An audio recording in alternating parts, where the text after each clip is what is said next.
ডুবিয়া মরিলাম, মরিয়া ডুবিলাম, ডুবিয়া মরিলাম, মরিয়া ডুবিলাম, তোমারি প্রেমে পড়িয়া। ইন্দুবালা গো, ইন্দুবালা গো, ইন্দুবালা গো, ও ইন্দুবালা গো, তুমি অনকারে মাখো, জ্যোৎস্নাকারে মাখো, কারুঠানে পড়ো ঝরিয়া। সুখের ঘরে দুঃখের বৃষ্টি ঘুঙুর পইরা নাচে, অন্তর কাটে কষ্ট নামের ভাঙা ভাঙা কাছে। দুঃখের ঘরে সুখের বৃষ্টি ঘুঙুর পইরা নাচে, অন্তর কাটে কষ্ট নামের ভাঙা ভাঙা কাছে। মরিয়া ডুবিলাম, ডুবিয়া মরিলাম, মরিয়া ডুবিলাম, ডুবিয়া মরিলাম, তোমারি প্রেমে পড়িয়া। ইন্দুবালা গো, ইন্দুবালা গো। হ্যালো বন্ধুরা, আমি তনুশ্রী চলে এসেছি একটা নতুন ভিডিও নিয়ে। আর আজকে যাকে নিয়ে কথা বলতে এসেছি সে হচ্ছে না দাদা আমাদের ওয়াইটির স্বনামধন্য লাতখোর ক্রিয়েটার ইন্দুবালা। কেন ইন্দুবালার গানটা দিয়ে আজকে শুরু করলাম? কারণ আমাদের এই যে সোশ্যাল মিডিয়ার ইন্দুবালা কে বলুন তো? সোশ্যাল মিডিয়ার ইন্দুবালা হচ্ছে আমাদের এই লাতখোর ক্রিয়েটার। যেই লাতখোর ক্রিয়েটার ইন্দুবালা সেজে ঘুরে বেড়াচ্ছে এবং সেই ইন্দুবালার প্রেমে তার যে ভগ্নু, তার ভগ্নু নাকানি চুবানি নাকানি চুবানি নাকানি চুবানি খেলছে। কালকে আমাদের যথারীতি ম্যান্ডু রানী একটা ভিডিও করেছে, যেই ভিডিওতে ম্যান্ডু রানী র্যাম্পার জুতিয়েছে। কারণ হচ্ছে ম্যান্ডু রানী আমরা সবাই জানি সমালোচনা দেখতে ভালোবাসে, সমালোচনা করতে ভালোবাসে এবং যখন যখন যেখানে যেখানে দরকার সেখানে সেখানে কুট্টুস করে একদম চিমটি কেটে পুরো রক্ত জমিয়ে দিতে ম্যান্ডু রানী ভালোবাসে। যেই কারণের জন্য কালকে এই ইতর বজ্জাতকে চরম লেভেলের জুতিয়েছে। কারণ ম্যান্ডুর কমেন্ট বক্সে গিয়ে, ম্যান্ডুর বিজনেস নাম্বারে গিয়ে বহু মানুষ নাকি ভিউয়ার্সরা কমেন্ট করছিল যে তোমাকে নিয়ে এত নোংরামি করছে, তুমি কিছু বলো, তোমাকে এত জুতাচ্ছে, তুমি কিছু করো। তাই ম্যান্ডু রানী কালকে একদম পেরেক লাগানো জুতো নিয়ে এসে সাপা করে আমাদের এই বোতলকে আপাদ মস্তক জুতিয়ে দিয়ে গেছে। এবং কালকে আমাদের বোতলও একটা ভিডিও করেছে যেখানে সে এই যে ভগ্নুর যে ভগ্নু ভাতারি, যে সেই ভগ্নু ভাতারি কালকে ওর নাম কি বলে, বাটি ভর্তি জন্মদিনের কেক, জন্মদিনে কি আর দেব তোমায় উপহার, বাংলায় নাও ভালোবাসা, হিন্দিতে নাও প্যার। সেই হিন্দিতে নাও প্যার আর বাংলায় ভালোবাসা, সেই ভালোবাসার এক বাটি ওর নাম কি বলে, একেবারে ওই ভ্রমরের যে মধুমাখা যে প্রেম, সেই মধুমাখা প্রেমের যে ওর নাম কি বলে সিম্বল, ওই কেক যেখানে ভ্রমর এসে গুনগুন গুনগুন গুনগুন গুনগুন গুনগুন গুনগুন করে যাচ্ছিল ওই মধুর ভাণ্ডারে, সেই মধুর ভাণ্ডারে সেই কেকের টুকরো নিয়ে মামি কালকে খেতে খেতে একটা ভিডিওর ক্লারিফিকেশন দিয়েছে, যেখানে মামির বক্তব্য হচ্ছে কেন আমি জন্মদিন পালন করলাম এটা নিয়ে সবার গাত্রদাহ, সবাই এইটা নিয়ে জানতে চাইছে কেন কেন কেন এতদিন পরে আমি ভাগনার ওর নাম কি বলে জন্মদিন পালন করলাম।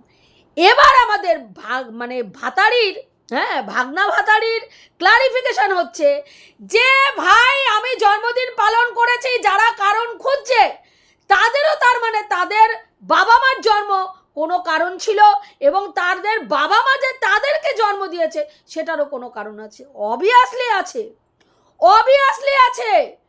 জীব বংশ বিস্তার করে কেন? একটা কারণের জন্যই বংশ বিস্তার করে, তার যে অর্জিত গুণ, তার যে জিনগত গুণ, ভালো মন্দ সমস্ত যে গুণগুলো আছে, সেই গুণগুলো যেন তার বংশ পরম্পরায় জেনারেশন ওয়াইজ বংশ বিস্তার হয়ে হয়ে সেই গুণগুলো পৃথিবীর মধ্যে অস্তিত্ব থাকে। মানে আমার অস্তিত্ব যেন আমার সন্তান বহন করে, আমার গুণাবলী যেন আমার সন্তান বহন করে, সেই কারণের জন্যই প্রত্যেকটা মানুষ বংশ বিস্তার করে, জীব বংশ বিস্তার করে। সেখানে দাঁড়িয়ে আমি যখন আমার বাবা মা যখন পৃথিবীতে এনেছে, আমার বাবা মাও চিন্তা করেছে তাদের গুণগুলো যেন আমি, যেরকম আমার বাবা ভীষণ ভালো গান গাইতেন, অসম্ভব মানে সুন্দর গানের গলা ছিল তার, কিন্তু সংসারের চাপে সে গান বাজনাটা শিখতে পারে মানে শেখা শুরু করেছিল, কিন্তু কম মানে সেইভাবে প্রফেশনালভাবে যে গাওয়াটা সেটা কিন্তু সে গাইতে পারতো না, কিন্তু মানে করতে পারেনি, কিন্তু অসম্ভব সুন্দর গলা ছিল। এবং আমার বাবা যেই হারমোনিয়ামে গান বাজনা করতো, সেই হারমোনিয়ামেই আমার কিন্তু হাতে করি হয়েছিল, কারণ তার চিন্তা ভাবনা ছিল আমি গান বাজনাটা করতে পারিনি, আমার সন্তান যেন গান বাজনাটাকে এগিয়ে নিয়ে যেতে পারে। যেই কারণে আমার দাদাও গান বাজনা শিখেছে, আমিও গান বাজনা শিখেছি। এবং পরবর্তীকালে আমার মা যখন মানে চাকরি জীবনে রয়েছে, ভাবুন মানে তখন কত বয়স, সেই বয়সে উনি রীতিমতন গান শিখতেন এবং রীতিমতন রেয়াজ করতেন একেবারে প্রপার ওয়েতে বসে। এতটা তার শেখার আগ্রহ ছিল, পড়াশোনার আগ্রহ ছিল। এবং যেই মানে ইসেতে কাজ করতো আর কি, সেখানে তাদেরকে প্রচুর ট্রেনিং নিতে হতো, প্রচুর নাম কি বলে এই ট্রেনিং ওই ট্রেনিং, অমুকের এই তমুক, এইসব অনেক পড়াশোনাও করতে হতো, সেগুলোও কিন্তু করেছে। মানে তার এতটা এনার্জি ছিল। তাহলে তারা চিন্তা করেছিল আমাদের এই বংশ পরম্পরায় যে গুণগুলো আমার বাড়িতে, মানে ছোট্ট থেকে গ্যাদা বয়স থেকে আমরা দেখেছি যাত্রা, বাড়িতে যাত্রা আমাদের বাড়িতে হতো। সেই সময় ভাবা যায় না, স্টেজ করে যাত্রার যারা যাত্রা করেন আর কি, সেই সব যাত্রার টিমগুলোকে ভাড়া করে এনে বাড়িতে যাত্রা আমরা দেখেছি, পালা কীর্তন।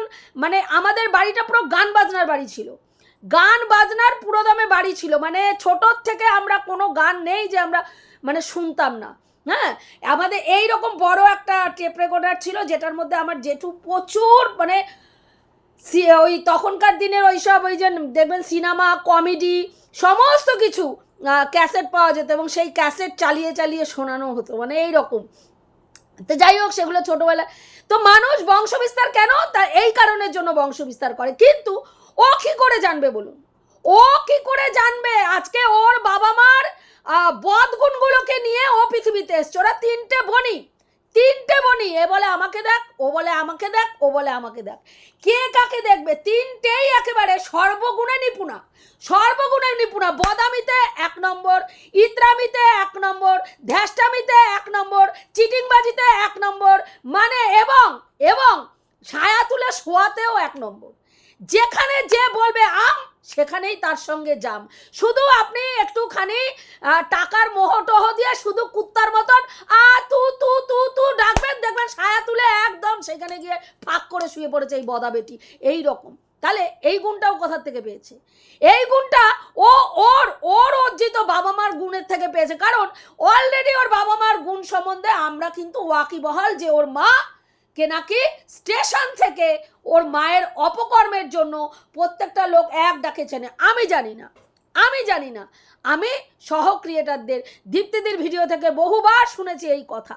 এবং পরবর্তীকালে আরও একটা জিনিস উঠে এসেছে, যেটা হচ্ছে ওর বাবা মায়াপুরে যাচ্ছে একজন মহিলাকে নিয়ে সেখানে রাত কাটাবে বলে। সেটাও আমাদের একজন সহ ক্রিয়েটার সেই কম্পার্টমেন্টে ছিল, সে শুনতে পেয়েছে।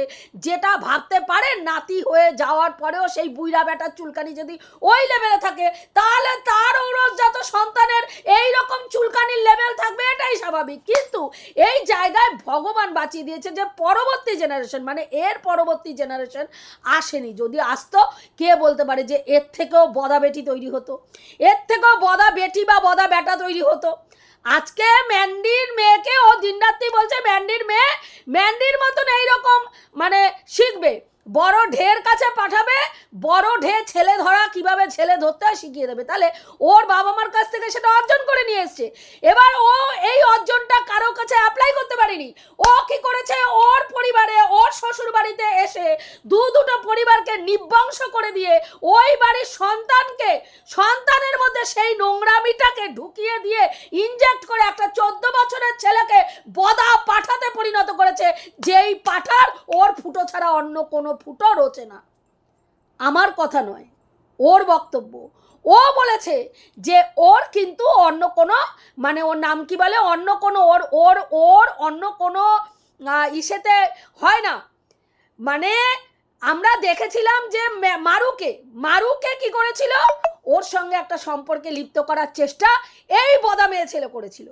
সেখানে দাঁড়িয়ে মারু কি বলেছে, মানে মারুর সঙ্গে সম্পর্ক যখন করাতে গেছে তখন হ্যাঁ ওই বদা পাঠা বলেছে রেগে মেগে যে আমার একটা মানে স্ট্যান্ডার্ড আছে ভাই, তোর স্ট্যান্ডার্ড 12 ভাতারি মেয়ে ছেলে নিয়ে শুয়ে পড়া, স্ট্যান্ডার্ড মারাস না, তোর মতন বদ পাঠা স্ট্যান্ডার্ড মারাস না।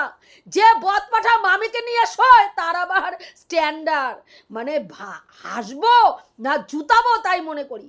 তাহলে সেই বদা পাঠা জুতাখোর বদা পাঠা বলছে যে ওর একটা স্ট্যান্ডার্ড আছে, ওর সব মেয়ে রোচে না, ওর কাকে রোচে, 12 ভাতারিকে রোচে। যেই 12 ভাতারি বিয়ের আগে জায়গায় জায়গায় মারিয়ে এসছে সেইটাকে সেই শুটকি, মানে রুচিও আমি ভাবি আগের চেহারা দেখেছেন আপনারা? 4 বছর আগে শুটকি পাছাটাকে নিয়ে যখন ঘুরিয়ে ঘর মুছতো, মানে পাছায় একটা লাথি মারি, দেখলে মনে হতো একটা নাইটির বাসের ওপরে একটা নাইটিকে ঝুলিয়ে রেখেছে।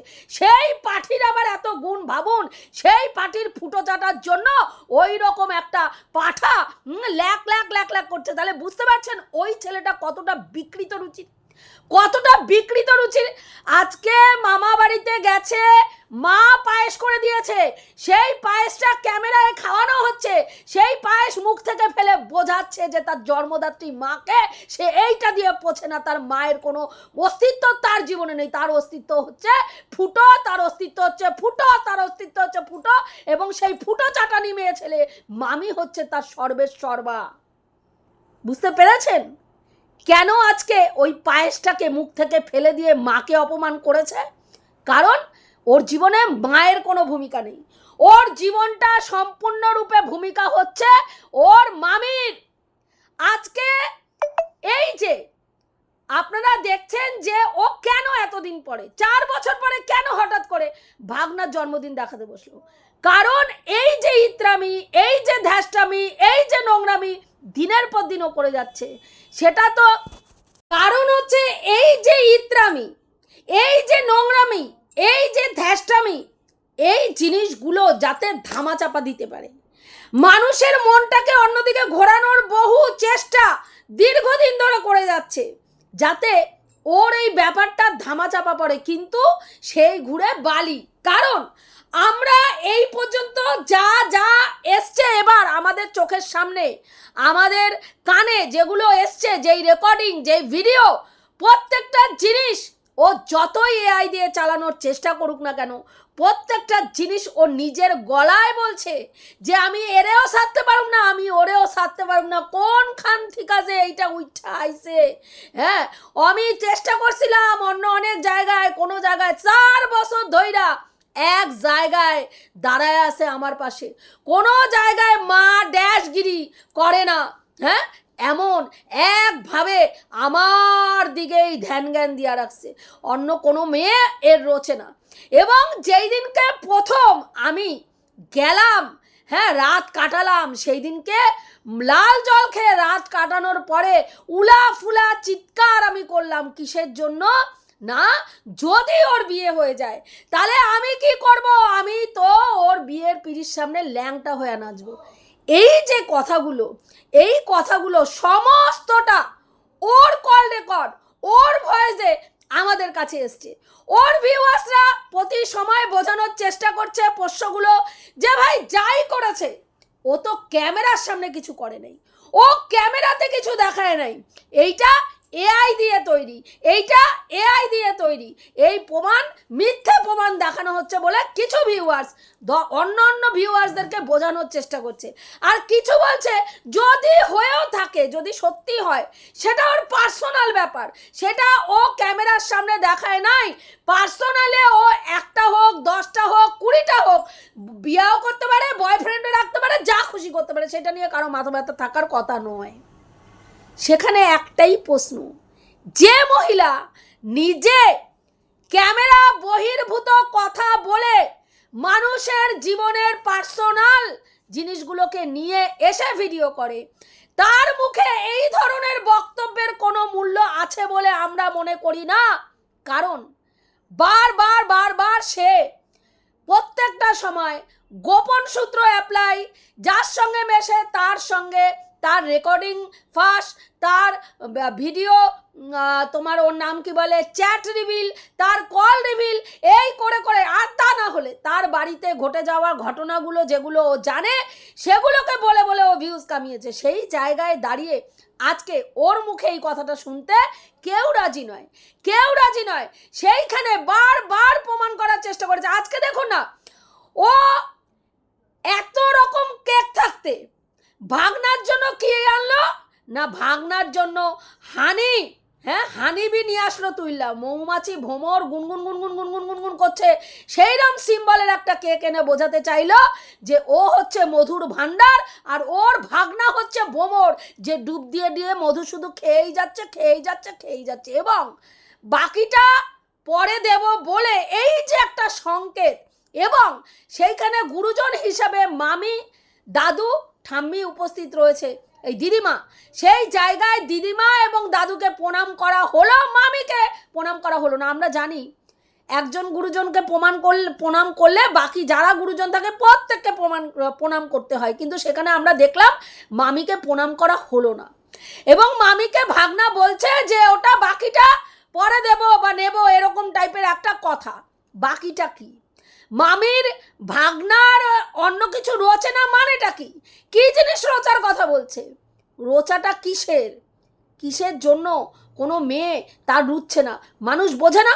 কিন্তু এই ধুর মেয়ে ছেলে, ও যেরকম লোকরে নিজে মানে বদামি করে আর সেটা শাক দিয়ে মাছ ঢাকা দিতে চায়, দিয়ে সবাইকে ধুর বানাতে চায়, সেই রকমভাবে ওর ভিউয়ার্সের মতন প্রত্যেকটা ভিউয়ার্স ধুর, তারা কিচ্ছু জানে না, কিচ্ছু বোঝে না, তাদের কোনো সেন্সই নাই। যা বুঝাবো ননসেন্সের মতো, সেগুলো আমার কথাই শুনবে, আমার কথাই বুঝবে, আমার গলায় তারা কি করবে, ওই ইসে করবে। এইবার কথা হচ্ছে যে ম্যান্ডু রানী ওকে প্রথমের দিকে ভালোবাসতো। ম্যান্ডু যখন ওর সঙ্গে সম্পর্ক হয় তখন তার আগে মারুর কাছ থেকে এই ঘটনা, ওর যে এই যে হাঙ্গালোরে যাওয়ার ঘটনা, উড়ে উড়ে যাওয়া আর করে করে আসার ঘটনা জানে। এবং যখন এটা জানে তখন দিমাগের বাতি জ্বালিয়ে ও কিন্তু এই বোতলের সঙ্গে সম্পর্কটা রাখে। দুটো কারণ, এক, মারুর সঙ্গে যে ওর যে একটা মনোমালিন্য হয়েছিল সেটা রিভেঞ্জ নেওয়া, এবং সেই রিভেঞ্জটা একমাত্র ও যেইভাবে নিতে পারতো, অন্য কোনো সমালোচক নিতে পারতো না। তাই জন্য থার্ড টাইম ওকেই সুপারি দেওয়া হয়েছিল মারুর চ্যানেলটাকে বসিয়ে দেওয়ার জন্য।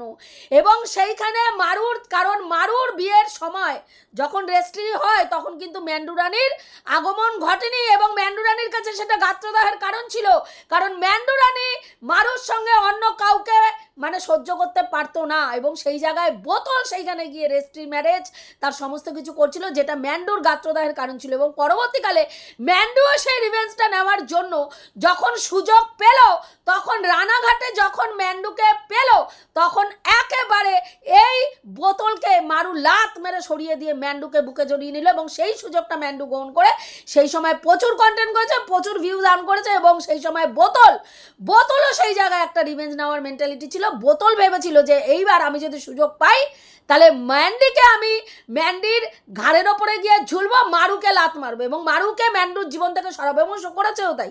গেছে ম্যান্ডুকে প্রথমেই ম্যান্ডুর সম্বন্ধে নোংরা থেকে নোংরা বিষাক্তমূলক কথাবার্তা, যে তোর সম্বন্ধে এই বলেছে, তোর মেয়ে সম্বন্ধে এই বলেছে, আমার কাছে টাকা চেয়েছে, তোর সম্বন্ধেও এই কথা বলেছে, এই সব বলে বলে ম্যান্ডুর মনটা বিষাক্ত করে ওখান থেকে পুরোদমে মারুকে সরিয়ে দিল।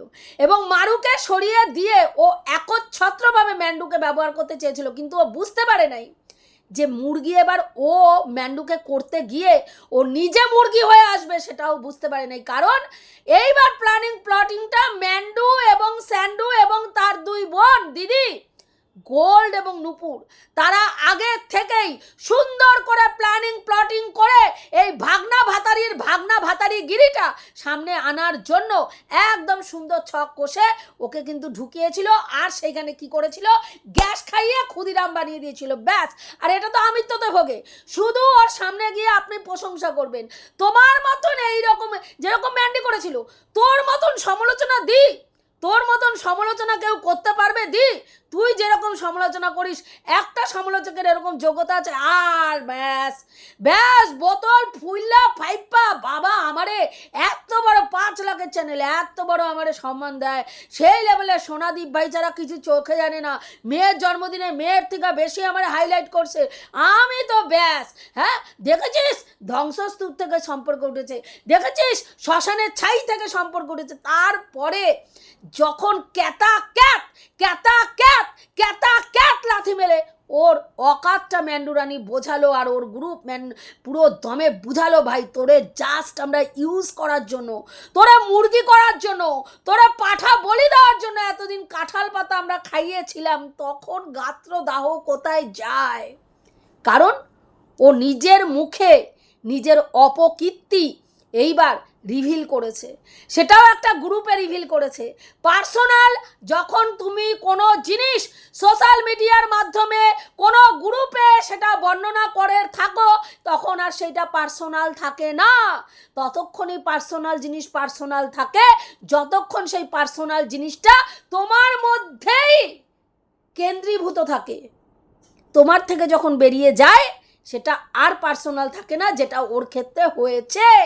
এবং সেইখানে দাঁড়িয়ে ওর এই রকম পরিস্থিতি যখন লেজে গোবরে মুখ চোখ থুবড়ে পড়েছে, তখন ও কি করবে?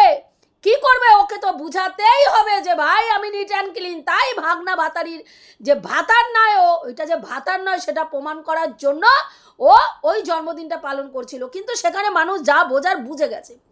এইবার ম্যান্ডুরানি কেন বারবার দর্শকরা ম্যান্ডুরানিকে উৎসাহিত করেছে, কেউ কোনো দর্শকরা বলছে যে তুমি কোনো উত্তর দাও, আবার অনেক দর্শক বলছে যে না তোমার উত্তর দেওয়ার দরকার নেই। ম্যান্ডু সমালোচনা ভালোবাসে, আলোচনায় থাকতে ভালোবাসে, যেটা আমাদের বোতলও আলোচনায় থাকতে ভালোবাসে, কিন্তু বক্তব্য বোতল যখন আলোচনায় থাকতে ভালোবাসে, তাহলে বোতলকে নিয়ে কে কতটা আলোচনা করবে? কেউ বোতলকে জামা কাপড় খুলে জুতাবে, না মিষ্টি মুখে জুতাবে, নাকি ঝাঁটা পেটা করবে, নাকি জুতোর পেছনে গু লাগিয়ে পুরো লেপবে, সেটা তো সেই সমালোচক ঠিক করবে। তুই ঠিক করবি না। সমালোচনার যখন কেন্দ্রবিন্দুতে থাকতে চাইছিস তখন থাক, তখন এর মাথায় লাথি মারবো, ওর থুতনি বরাবর লাথি মারবো, এগুলো তো শুনবে না লোকে। যখনই থুতনি বরাবর লাথি, মাথায় লাথি দিতে যাবি, তোর পাটা ধরবে, মুটকাবে, একদম জায়গা মতন পুরো ভরে দিয়ে তোকে বুঝাবে তোর অকাত কি। কারণ এখানে কেউ চুরি পয়রা বসে নাই। কি বললাম? এখানে কেউ চুরি পয়রা বসে নাই। যেমন আজকে ম্যান্ডি, সেই কারণের জন্য, কারণ ম্যান্ডিও যেহেতু চর্চায় থাকতে চায় এবং ম্যান্ডির চ্যানেলটা সমালোচনা ছুঁড়েই 4 বছর থেকে এই জায়গায় দাঁড়িয়ে আছে টিআরপি, সেইখানে দাঁড়িয়ে ম্যান্ডি কি করলো, ওর দুজন ভিউয়ার্সকেই মানে একেবারে 50-50 সম্মান দিয়ে, যে ভাই যারা আমার এই সমালোচনা পছন্দ করছো না ব্লগিংয়ের মধ্যে, তারা ব্লগিংয়ে আমি আলাদা করে দিচ্ছি, সেই ব্লগিং চ্যানেলের ব্লগিংটা দেখবে। আর যারা সমালোচনা পছন্দ করো তারা আমার এই সন্ধ্যাবেলার ভিডিওটা দেখবে। আমি মাঝে মাঝে এই সন্ধ্যাবেলার ভিডিওতে যদি কোনো উত্তর দিতে হয় আমি সেই ক্ষেত্রে দেবো।